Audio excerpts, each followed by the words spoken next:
In the name of Allah, the most gracious, the most merciful, all praise be to Allah.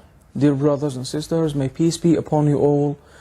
Welcome to another session with the simplified instruction of Arabic and Quran.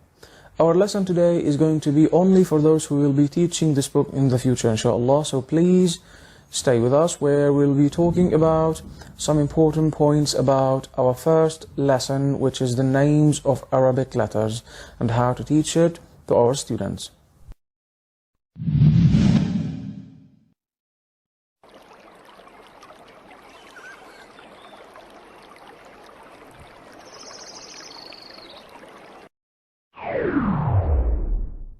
So, as we can see here, this is the page of our first lesson, which is the names of Arabic letters.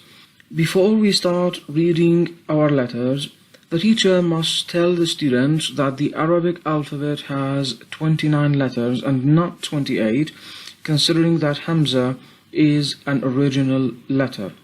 After saying that, we shall move into reading the alphabet, each letter 2 times separately and clearly, so the student shall be able to acquire the way of spelling the letters directly from the teacher, and they shall be read with completing the time of the 3 harakah, or the 3 vowels, and with the correct pronunciation, so the student shall be able to acquire their way of pronunciation directly from the teacher.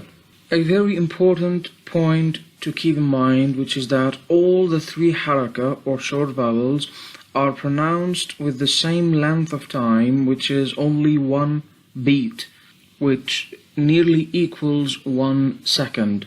After that, we shall move into talking about the definition of the 3 vowels or the 3 harakah. Al-Fathah, which is opening the mouth. Al-Kasrah, lowering the jaw. Al-Dhamma, circling the lips. Now, a very important point also here, we must keep in mind that while talking about the 3 harakah and their definitions, we must perform the way of spelling them using our mouths in front of the students. So, for example, while talking about Al-Fathah, we shall say, Al-Fathah is opening the mouth. Then, we shall open our mouths and say, Ah. Al-Kasrah, it is lowering the jaw. While talking about this, we shall lower our jaws and then say E. The same thing is applied for Al-Dhamma. Al-Dhamma is circling the lips. We shall circle our lips, then say U. So that the student shall be able to acquire the way of spelling them directly from the mouth of the teacher.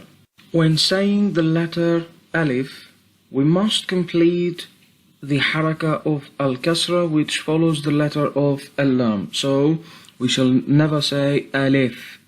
Alif. This is wrong. We must fulfill the Kasrah, which comes after Al-Laam. So, we say Alif. Alif. Okay?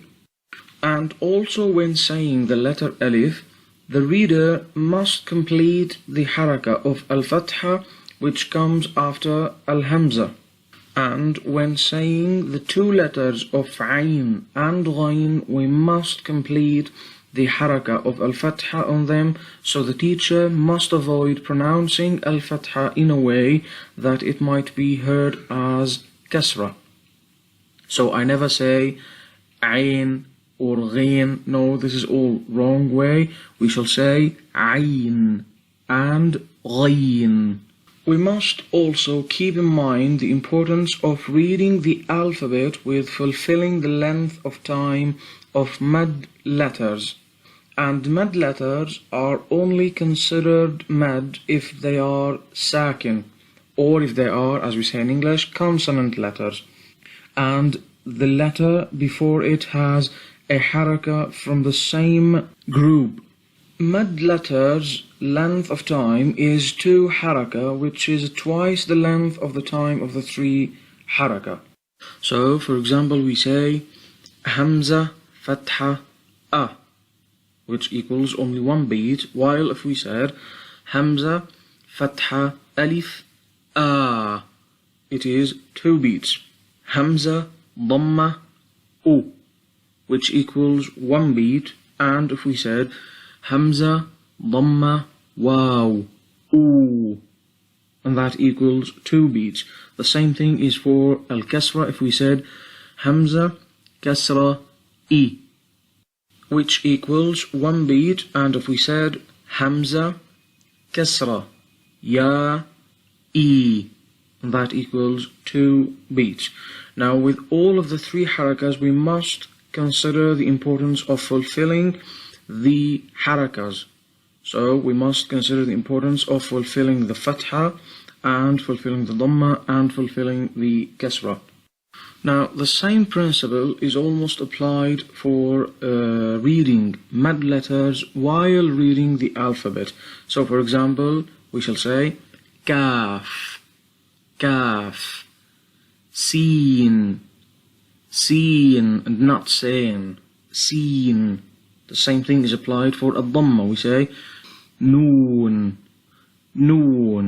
While reading letters that end with the letter of Al-Alif, we never spell Al-Hamzah that comes at the end of this letter. So for example, we never say Ha or Ra or Ta. These are all wrong. In the Holy Quran, we shall say Ha, Ra, Ta, even though it is allowed to say that in daily language, but this is a special case for the Holy Quran, and that is for the sake of facilitating the reading of separate letters in the Holy Quran later on, inshaAllah tabaraka wa ta'ala.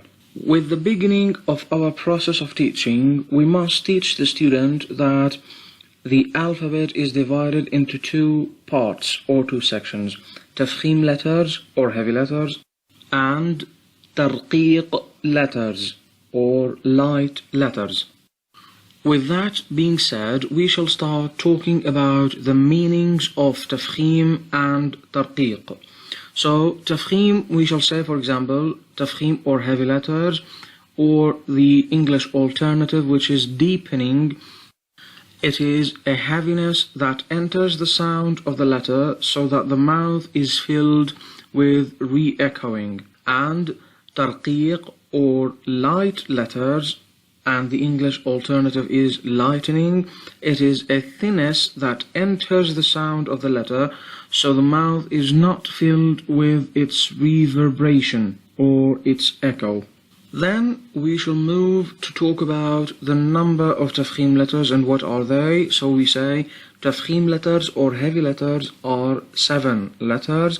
They are Ghayn, Kha, Qaf, Sad, Dad, Ta, Dha, and they are grouped together in the words of Khussa, Daghtin, Qidh. Tafkhim letters were all written at the bottom of the pages of the book so that we can make sure that the student has memorized all of these letters or the sentence in which they were grouped, and this is in accordance with the student ability of comprehension. And the first 3 letters were written in accordance with the sequence of the Arabic letters outlets. After talking about tafkhim letters, we shall move into talking about the 3 letters that sometimes are spelled as heavy letters or tafkhim letters, and sometimes they're not spelled as tafkhim letters, and they are Alif, Laam, Ra.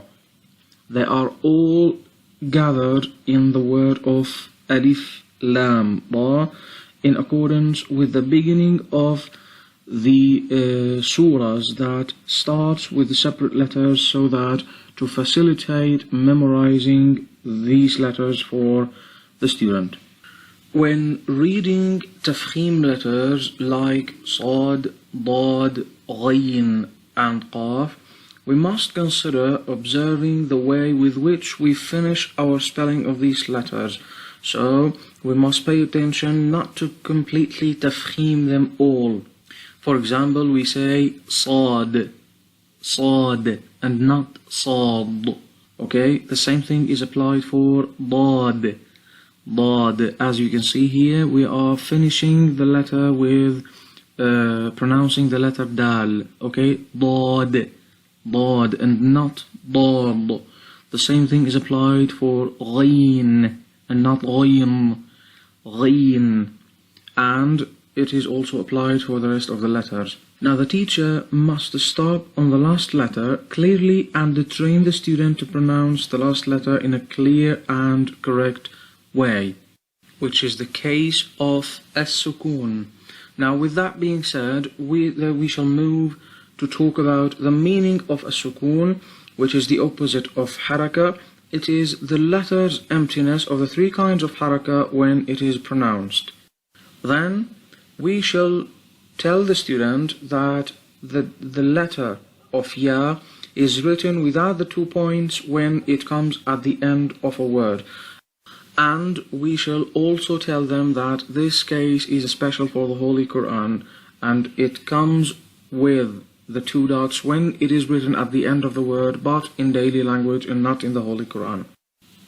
Then we talk about the 2 letters of Al-Alif Al-Maqsura and the Ta Al-Marbuta, and we shall explain to the student how they are spelled and that they are written only at the end of the word, and they are 2 different shapes of 2 original letters. They're not 2 separate letters, but they are another kind or another shape of writing, and that is to learn the shapes of writing later on, inshaAllah tabaraka wa ta'ala. When the letter Laam is connected with the letter Alif, the Alif is written inside the Laam. With all of the previous information being said, we shall revise the Arabic letters with the student in sequence, vertically, horizontally, so that we can make sure that the student has memorized all of the letters completely. And we shall also revise the heavy letters after revising the alphabet, and the way with which we deliver our information shall be in accordance with the age of the student and his or her ability of comprehension and understanding. Assalamu alaikum wa rahmatullahi ta'ala wa barakatuh.